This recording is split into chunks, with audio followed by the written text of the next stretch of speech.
सभी को जय श्री राम। आप सभी का पुनः मेरे चैनल आध्यात्मिक मार्ग में स्वागत है। अगर आप मेरे चैनल पर नए हैं तो जरूर से सब्सक्राइब कीजिएगा और लाइक और कमेंट तो जरूर कीजिएगा। आप सभी को मकर संक्रांति की ढेरों शुभकामनाएं। जैसे कि आप सभी को पता है कि मकर संक्रांति हमारे पूरे वर्ष में एक महत्वपूर्ण पर्व है।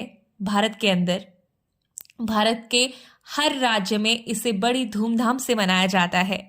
जी हाँ, मकर संक्रांति पे यूँ तो कहा जाता है हमारे शास्त्रों के अनुसार कि भगवान सूर्य अपने पुत्र शनि से मिलने स्वयं उनके घर जाते हैं।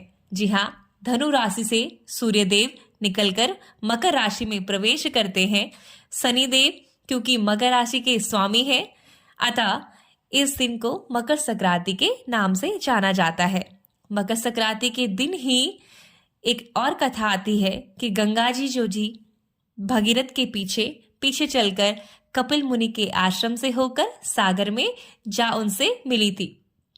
यह भी कहा जाता है पुराणों में कि गंगा को धरती पर लाने वाले महाराज भगीरथ ने अपने पूर्वजों के लिए इस दिन तर्पण किया था। उनका तर्पण स्वीकार करने के बाद इस दिन गंगा समुद्र में जाकर मिल गई थी और इसीलिए मकर संक्रांति पर गंगा सागर में मेला भी लगता है। आज के दिन गंगा सागर जो है वहां पर बहुत बड़ा मेला का आयोजन किया जाता है। महाभारत काल के महान योद्धा भीष्म पितामह ने भी एक और कहानी आती है कि जो भीष्म पितामह थे उन्होंने आज के दिन ही अपनी देह त्यागने का चयन किया था मकर संक्रांति का।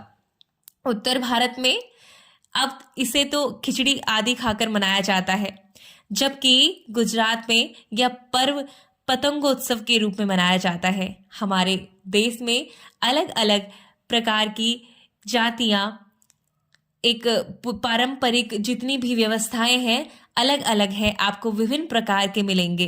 तो अलग अलग मान्यताओं के अनुसार इस पर्व में पकवान भी अलग अलग होते हैं, लेकिन दाल और चावल की खिचड़ी इस पर्व की प्रमुख पहचान है। विशेष रूप से गुड़ और घी के साथ खिचड़ी खाने का अत्यंत महत्व है, इसलिए उत्तर भारत में इस पर्व को खिचड़ी के नाम से भी जाना जाता है। इसके अलावा तिल और गुड़ का भी मकर संक्रांति पर बेहद महत्व है। आप सभी को जानकारी होगी कि मकर संक्रांति पर दान का अत्यधिक महत्व है।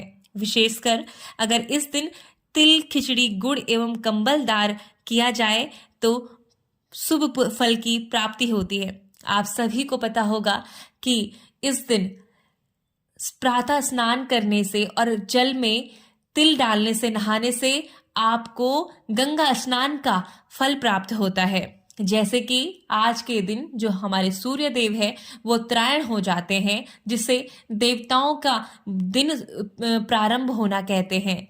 इससे पहले सूर्य देव दक्षिणायन में होते हैं, जिसे देवताओं की रात, अर्थात वो दक्षिण की ओर गति कर रहे होते हैं, जिसे हमारे सनातन धर्म में एक नकारात्मकता का सूचक माना जाता है। आप सभी को जानकारी है कि हमारे श्री राम अयोध्या में 22 जनवरी को माघ के महीने में ही विराजमान होने वाले हैं।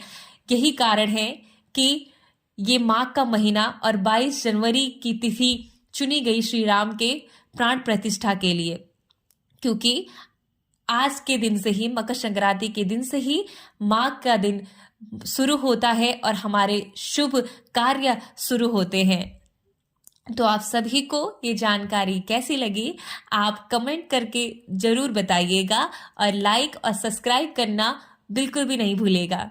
आप सभी को फिर से मकर संक्रांति की ढेर सारी शुभकामनाएं। सूर्यदेव आप सभी की हर कामना पूर्ण करे और सुख समृद्धि प्रदान करे। जय श्री राम।